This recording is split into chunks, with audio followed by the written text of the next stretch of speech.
Why chase down the difficult things? It's certainly not being productive for the sake of being productive. It's not for the flex or the trophies. It's because meaning in life is directly tied to conquering the unconquerable, harnessing the outside world. It's about seeing what we can become when we put ourselves in position to grow.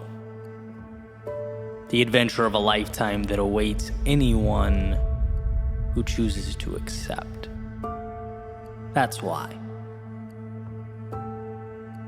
But it's not a one and done affair. That's the thing.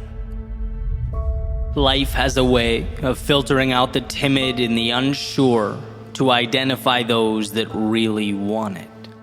As though it sees us sign that dotted line and asks, "Is that so?" Let me remove that comfort and predictability, see if then it still sounds good.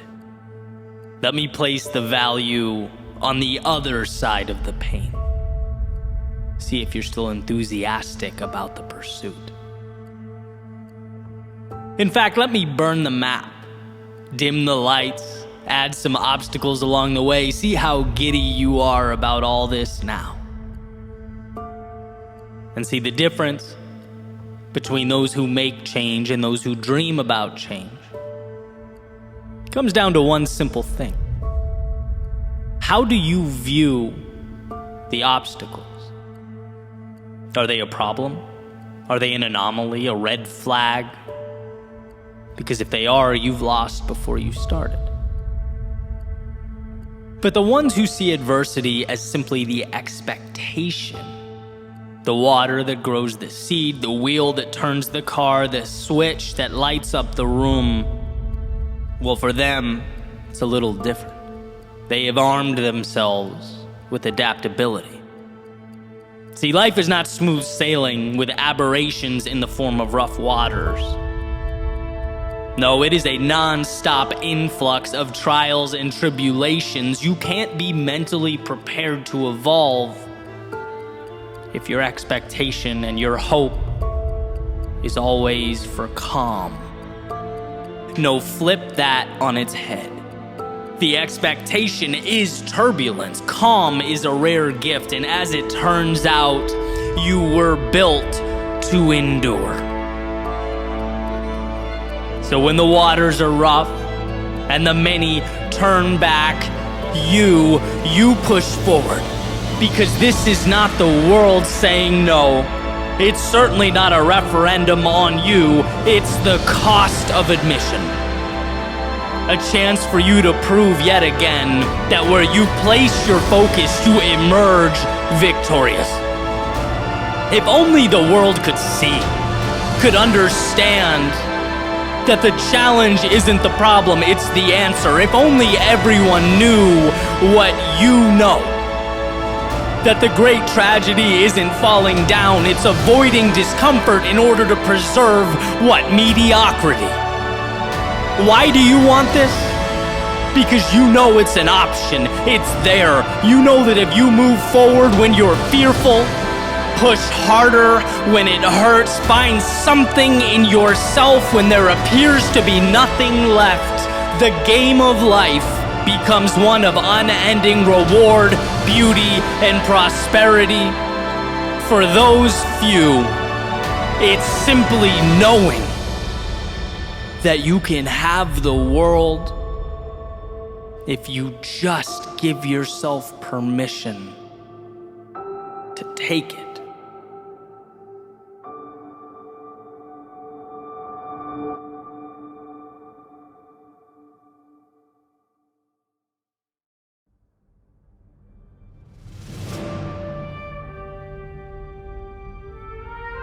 If life is truly what we make it,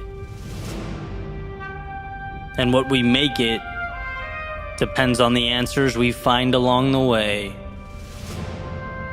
then one might be left to wonder, as they make their way through the world, the ups, downs, the highs and the lows, Am I asking the right questions? Like, not how many steps are left, but how do I make this step count? And maybe it's not about what's over my shoulder, but the road untraveled. Perhaps the question isn't the whys, but the why not. Not how do I get around the obstacle, but how do I push through it? Not how do I avoid the unknown, but how do I make it mine? See, there is a one-to-one correlation between the questions you ask and the answers you get. Every competitor knows asking, can I get there? And asking, how quickly can I get there? Will put you in far different places when the day ends. It's been said that it's not what's in front of you, but what you see. It's not the materials, but what you build with them. It's not what happens, but what you do about what happens. So when the road is long, when you want to stop, when the mere idea of carrying forward seems like a burden, here's to those who have no interest in asking why, because they're too busy chasing down why not.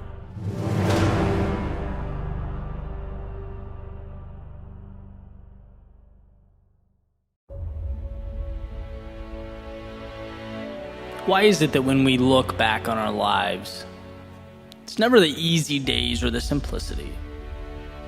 It's not the calm that changes our reality or makes us who we are. Don't get me wrong, calm and simplicity, they're wonderful, but they're not transformative. And why would they be? Why would we change or seek to obtain more without a reason or incentive? It's times of struggle, of turbulence.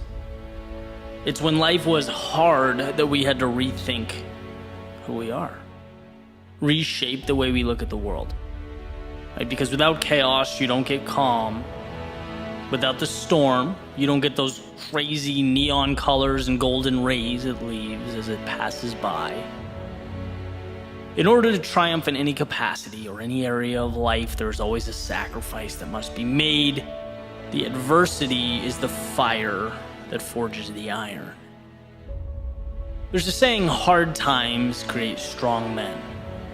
Strong men create good times. Good times create weak men, and weak men create hard times. It's a cycle. And this is generally used in a socio-political sense, and I think in a lot of ways it applies today, but where I've really found it useful, where I've found value in it, is at the personal level. Because what I've noticed is that growth also appears to have a cyclical nature. And when we're in a rough situation or overcoming an obstacle, we have to push, we fight, we grow. Sometimes without even realizing it, we achieve a result, and by default, this transformation that in one way or another makes us something new. But then it becomes easy to level out, right? And that's the challenge. It creates this period of stagnation. It's like we made the jump and it becomes real easy to stay there. And that's why I have found value in when life is not providing resistance to manufacture some. Because that's the only way to grow. Progress is happiness. Viktor Frankl in Man's Search for Meaning, he says purpose is defined from struggle. If things are too calm or simple or quiet, life begins to lack meaning, and that's never a spot we want to be. Life is about the pursuit of something. You just have to figure out what that blank will be. You get to decide which mountain to climb. There's a story about a butterfly making its way out of a cocoon, and it makes a little hole. It starts attempting to push its way out. Someone walks by, they see it struggling, and open the cocoon up to help the butterfly out, right? Thinking that they did this great deed, but in doing so, that butterfly has now lost its ability to use its wings to fly.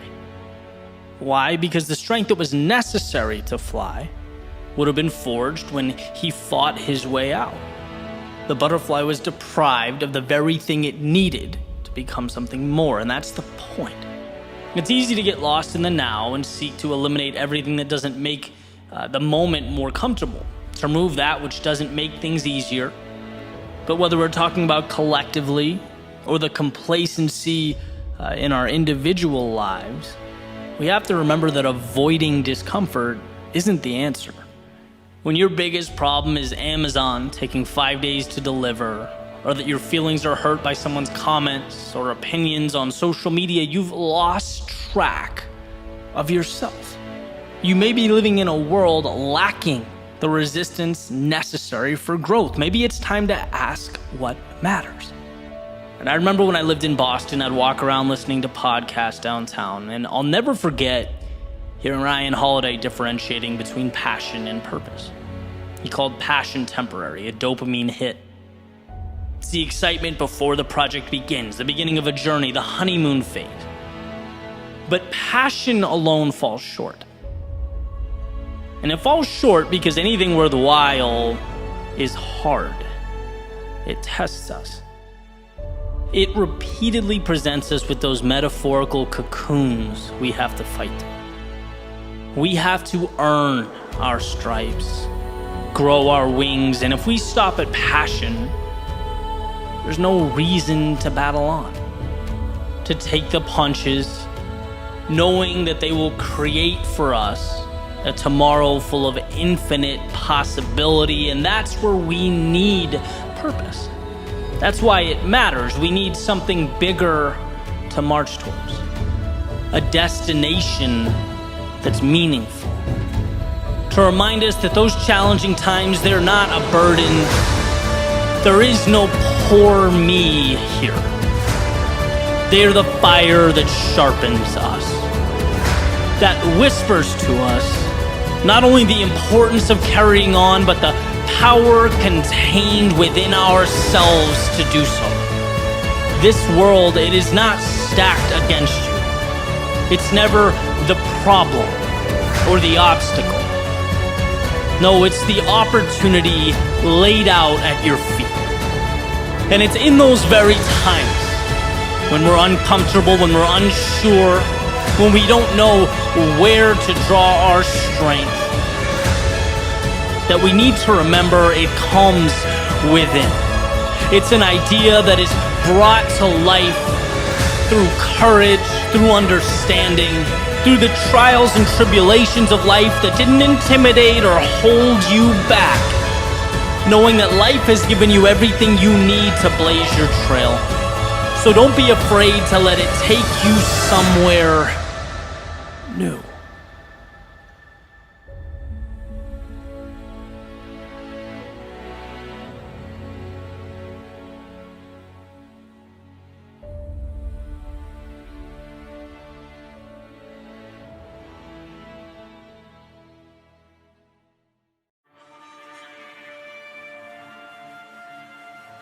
I can't pinpoint what's uncomfortable. Everything just sort of hurts. Almost hovering over me as I attempt to move forward into the desert. The problem seems to be some combination of the present and the future.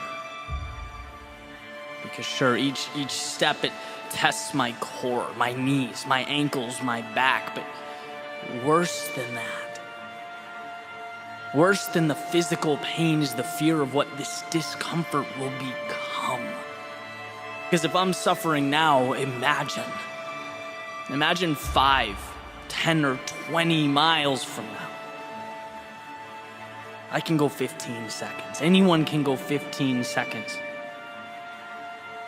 But what if it becomes more than I can bear? See, nothing's scarier than the road ahead. It may just be what does me in. Tolerable now, but will it always be? Okay. Right foot, bruised, or maybe worse. I don't know, but lean left, adjust. Yeah, just like this, that alleviates the problem. At least for now, it alleviates the problem. I can move forward. I think it's the downhill. The downhill puts pressure on the knee, shoots pain towards the shin, so we'll slow down. Slow here. We'll catch him on the uphill.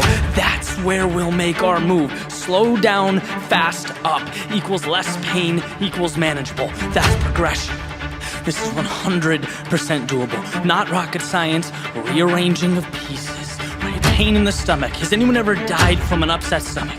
Probably. Well, you probably not. You're not stuck, you're just scared. See, running while feeling nauseous never puts someone on the front page of the New York Times. What types of stories are you writing for yourself?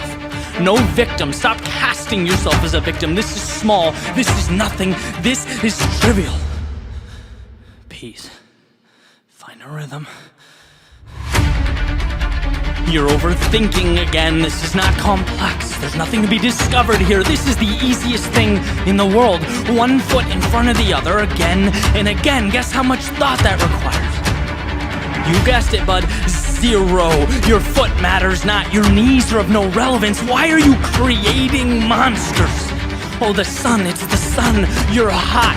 Well, you can cry or get to the destination with a tan. Stop rationalizing. Go. Mile marker. Mile marker. Breathe. When I don't create reasons to stop, it's like they don't exist. Most accomplishments, most pursuits require a positive narrative, an uplifting storyline. This seems different. This requires nothing, not a thing I have right now. And, well, it looks like we can always handle right now, can't we? The wind isn't resistance, it's cooling me off, and the sun is not a barrier, it's lighting a path. The discomfort is not an enemy, it's a passenger, and we're all going one way, forward. Do not think about the road ahead.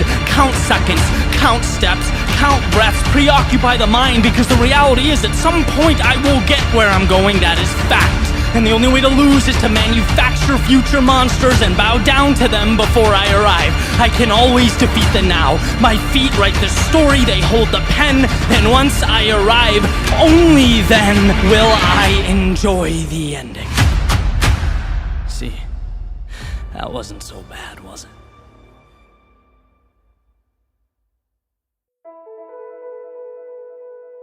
Greatness is a decision. Failure is a decision. Winning, losing, mediocrity, these are decisions that we make. None of them can exist in your life without a green light given by you. They require your approval. Now, this isn't to say outside circumstances don't play a part, right? Of course they do. But they're merely pieces. It's up to you to look at what's in front of you, the good and the bad, and put it all together to tell the story that you want to tell. See, failure is a decision because it's a stopping point.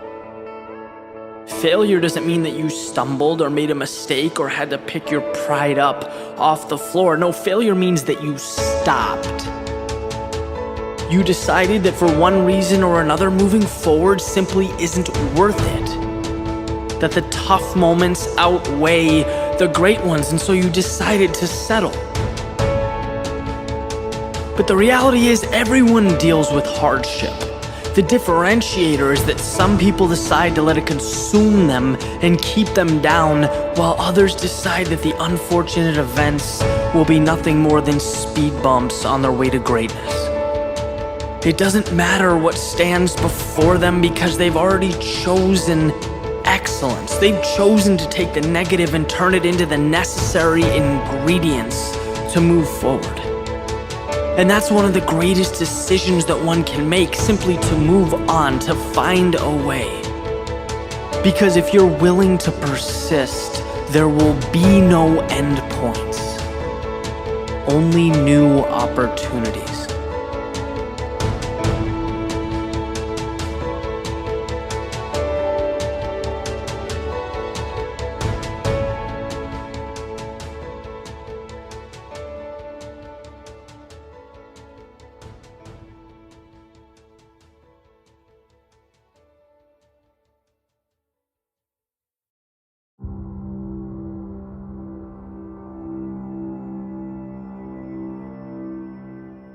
I took yesterday's failure and I forged it into iron and steel. As it burned, it took on its new shape. Through the flames, an enemy became an ally.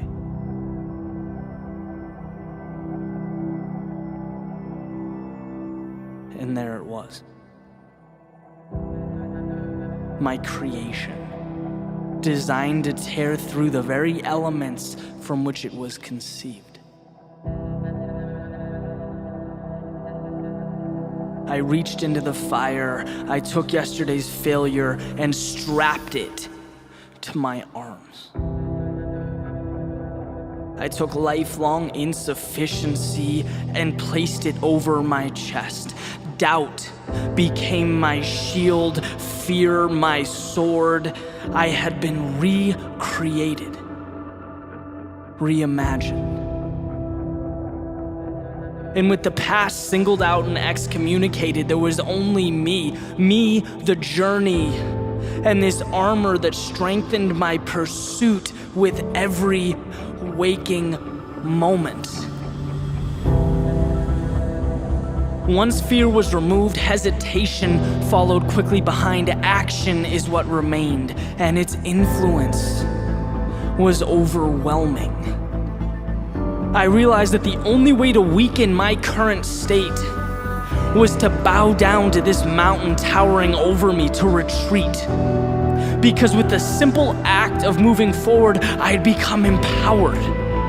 With every step, I was redefined. I was something more. Life became not a window to peer out of, but an incredible sprint with no end or finish.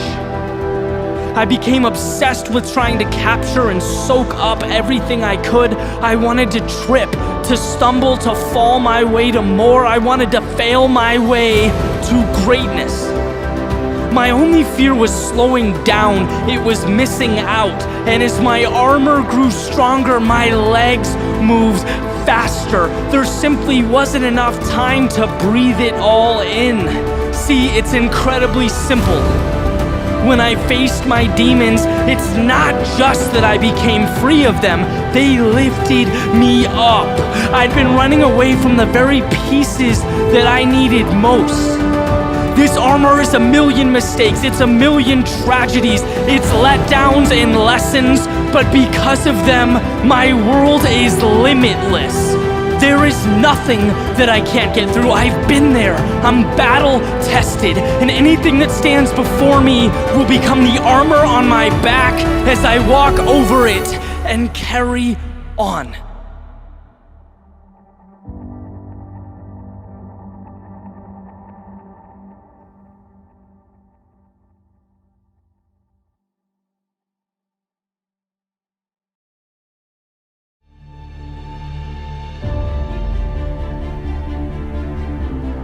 Some build, others tear down.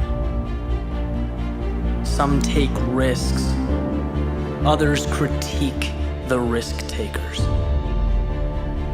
Some pursue the infinite, others settle for a life of limitation. Some make change, others complain that things are no longer the same. Some help people grow, others think that your loss is their gain. Some learn from misfortune, others become held down by it. Some turn fear into opportunity, others avoid the unknown. Some never stop learning, others think they have all the answers. Some do, others talk. Some give, others take. Some live, others wish. Some see an opportunity, others see an obligation. Some work toward the possibility of excellence, others run from the possibility of defeat. Some fall and get back up, others stay where they are so that they never have to worry about leaving their feet. Some embrace the elements, others take shelter. Some search, seek, and discover, others wait to be told. Some perform, others watch. Some persist, others stop. Some make the most of every single day. And others watch those very same days go by. So which one are you? What will you create with the pieces presented to you?